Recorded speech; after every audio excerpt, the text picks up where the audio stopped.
Good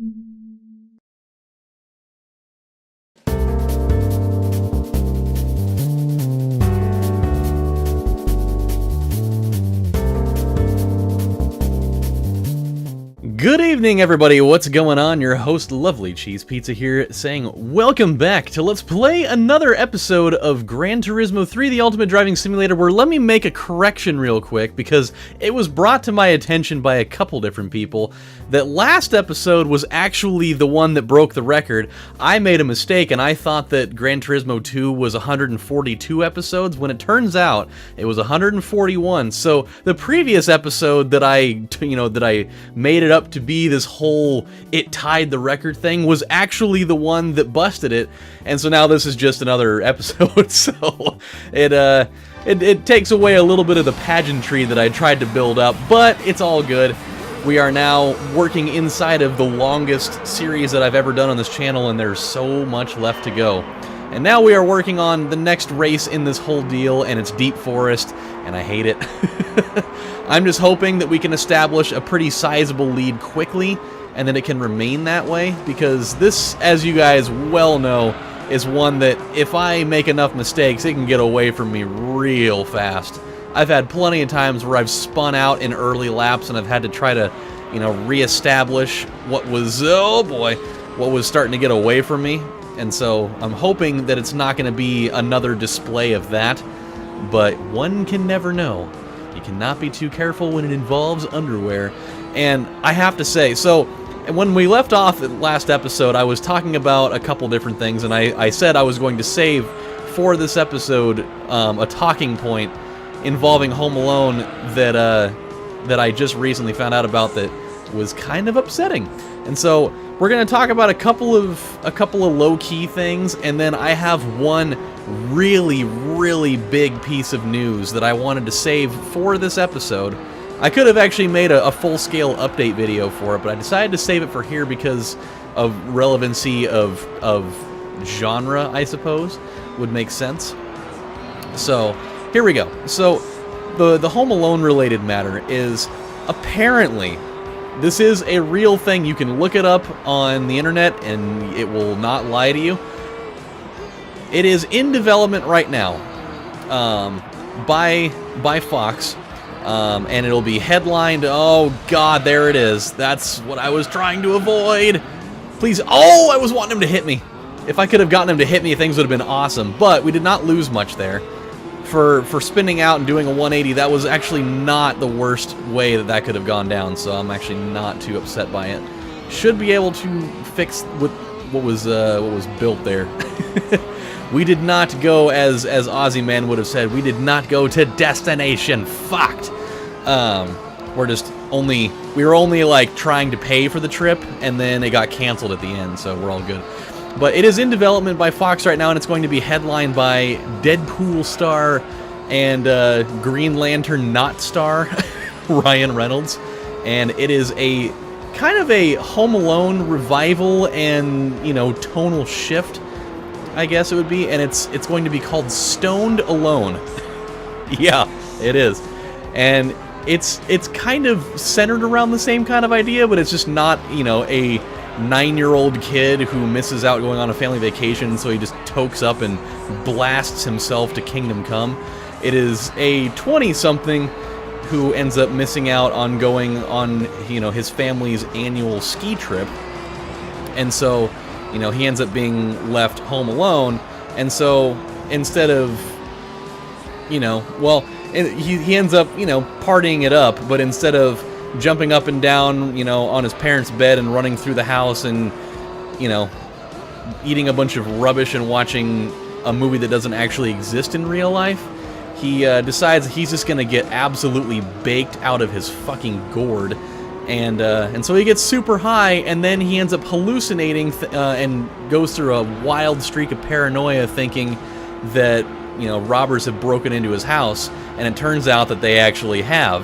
And so now that he's totally, high and baked, and he's got invaders in his house, now he's got to try and, defend his home front by, I'm assuming cooking up traps while he's totally stoned, and hilarity ensues and hardy har. So that's what we're looking at. I want to see it, and I don't. Like, the reason why I don't is because the Home Alone Die Hard in me feels like this, this is being made, a mockery of, more or less. Like, they're taking such hallowed ground, and they're trying to, make it for the new generation by, well, instead of it being a 9-year-old who, carelessly gets home alone and now he's got to, go through some crazy slapstick comedy with a couple of brainless idiots.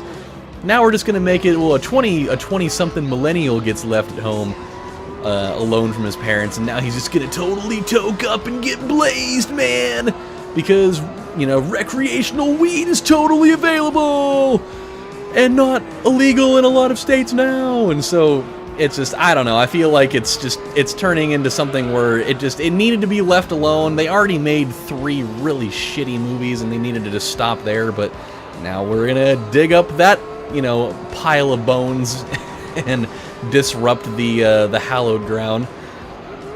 So, yeah, who knows. But, so that's what that whole thing is. Second thing, so yeah, I don't know when it comes out. I would assume it's probably going to come out in like a year or 2 or something like that.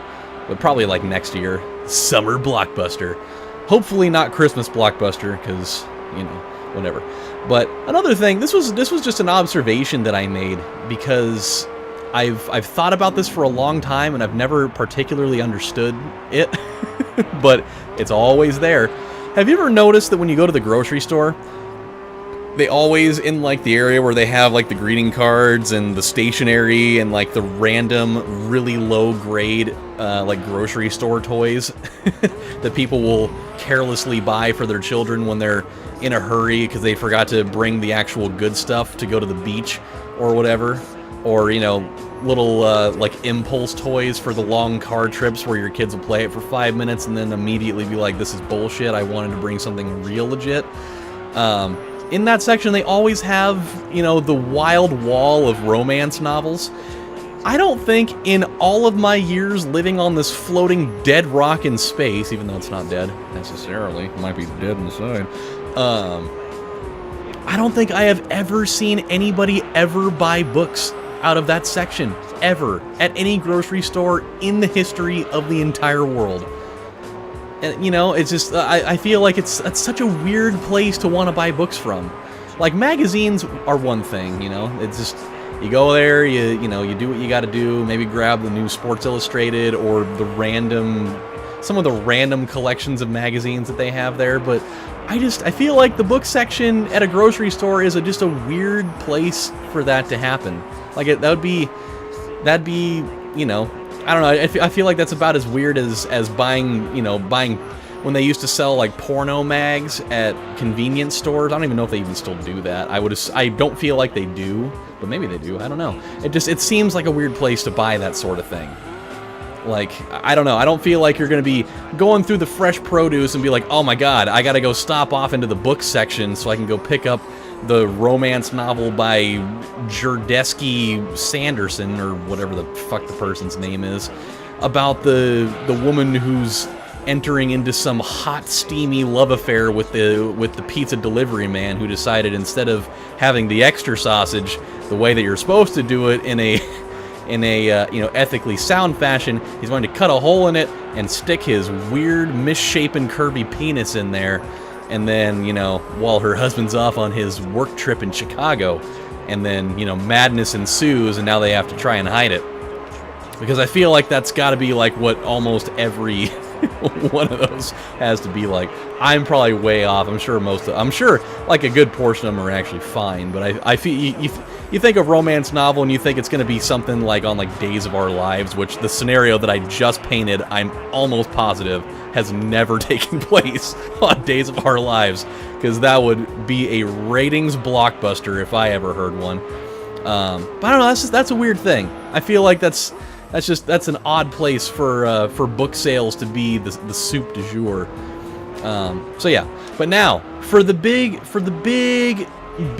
deal that I really wanted to talk about, and because it's relevant to what we're doing right here, right now, let me level with you on a super serious note here.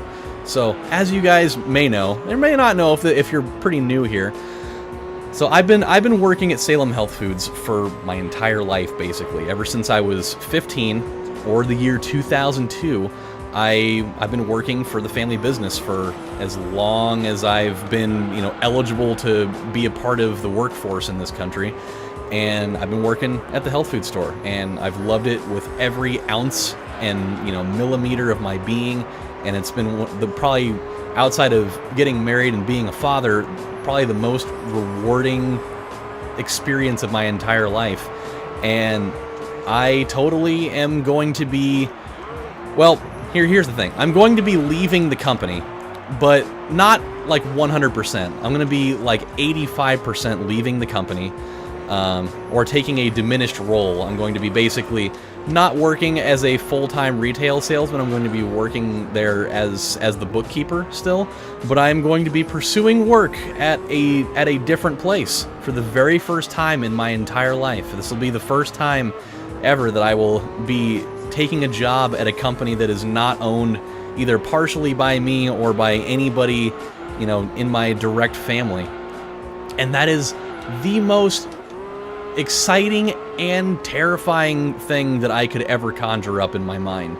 Like, just the premise of working for somebody that isn't family is so weird and foreign to me, I'm so used to, having a little bit of flexibility on being able to be, late, having kind of a fluid schedule, and being able to kind of do things on the fly for the most part, to going to a place where I'm working for somebody who really could give two shits less about, anything other than the fact that I'm working for them and being, a part of the, being a cog in the machine, and just being another person, really. I don't have any sort of, special title on the side of being the owner's son, or, being a part shareholder in the business. I'm just going to be another guy, trying to, find his place on the team or whatever. And the place that I'm really hoping for, that I actually had my first interview with yesterday, is going to be at a car dealership. I'm actually applying to be a car salesman. Thus, the relevancy as far as what we're doing here is, I'm not going to be driving cars, at 90 miles an hour at a racetrack that I don't know where it is. But I'm going to be potentially, being on the sales floor and selling cars to people that are wanting to hop in the old brand new, get that new car smell going on. I'm hoping, the place that I applied at was actually at BMW, so it's going to be a destination lot, which is really cool. That's the nice thing. I was, you can go to a lot of different places out there, but the one that I really was looking for was obviously 1A, that I knew somebody that worked there already, and a good friend of mine already works there. But I wanted to also work at a place where, it's a destination spot. When people go to BMW or Mercedes or Lexus or any of those types of luxury style cars, if they're going to a place like that, they basically already know that they're going to be buying one. It's just what it comes down to after that is which one, and how are you going to finance it.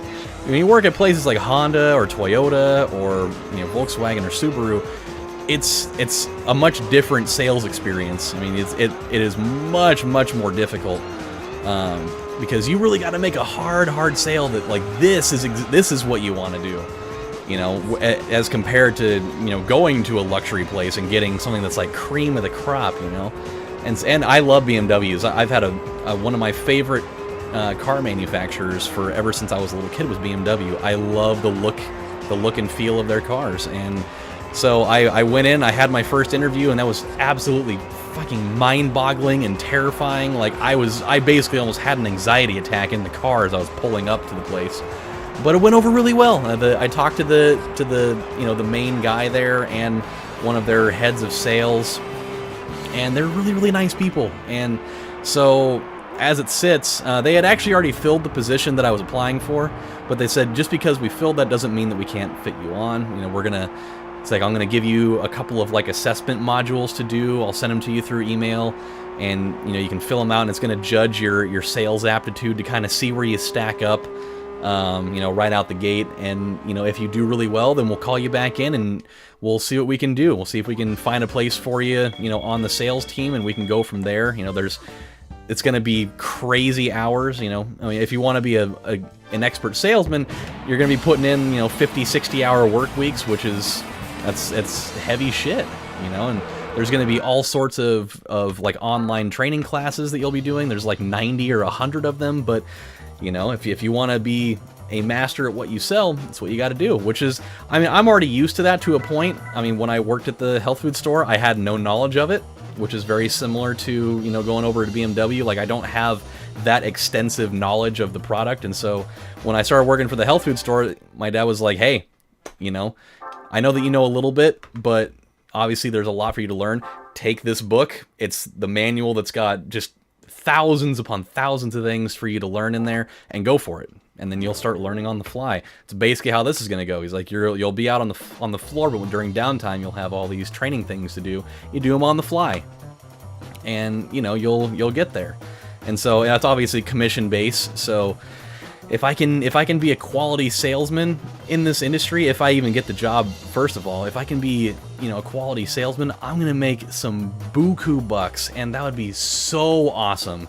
Not only just in terms of, like, you know, my own confidence as a salesperson in a different industry other than what I've been doing for my whole life, but it'd be a huge thing for my family, because, you know, we're having kind of a rough go out the gate trying to get everything that we want to get done. We're still trying to get a place of our own, and just trying to make sure that we've got all the stuff that we need to have a thriving family. This is big stuff. So if there's any one thing that I ask of you guys, send me every ounce of positivity that you can. I'm still in the interview process right now, and so I'm like praying that everything goes well, because this could be a monstrous opportunity for me. And so I'm hoping for the best. And so, yeah, we'll see what happens, man. And woman, and, you know, non-binary people. So with that said, my friends, that was the big thing that I wanted to get out. That was a huge piece of news for me to talk about. It was such a hard thing to deal with yesterday, you know, because I was at work before I went to my interview. I worked a full shift at the store, and then when I closed the store, I went over and did my interview. So it was just like, I'm sitting there helping people, and as it's getting closer to, you know, to closing, it's like, dude, my days of working here, like as just a full-time salesman, are actually really limited, and this is actually kind of sort of really sad, because it's my passion. I've been doing this my whole life, and now I'm gonna be doing something else. I'm still gonna, like, I'll still be on call to work whenever I'm needed over at Salem Health Foods, which is awesome, because I never want to have it be totally out of my life, because it's still my baby, you know. I'm gonna be having two instead. So yeah, dude, it's kind of a solemn thing, because it's just, you know, this whole scenario is happening out of necessity rather than necessarily choice. So it's hard stuff, but I'm getting used to it. I'm kind of at peace with it now, and we'll go from there. So with that said, my friends, that was my big news, and when we come back on the next installment of Let's Play Gran Turismo 3, the Ultimate Driving Simulator, we will move on to race number 4. We'll have some more stuff to talk about, and yeah, we'll do that. So until then, my friends, this is your host, Lovely Cheese Pizza, saying thank you guys for watching, and I will see you next time. Have a good one, everybody. Bye. Dun, dun, dun, dun, dun, dun.